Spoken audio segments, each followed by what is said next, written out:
yun. Ayaw mo magpatuli?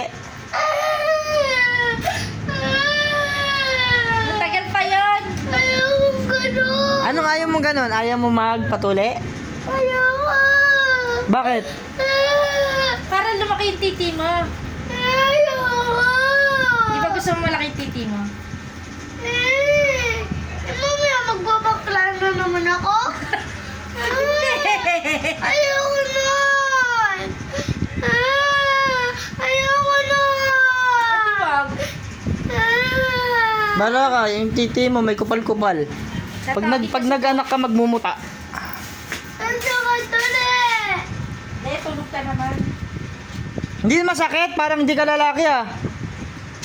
Eh, masakit yun. May gunting yun. Hindi masakit.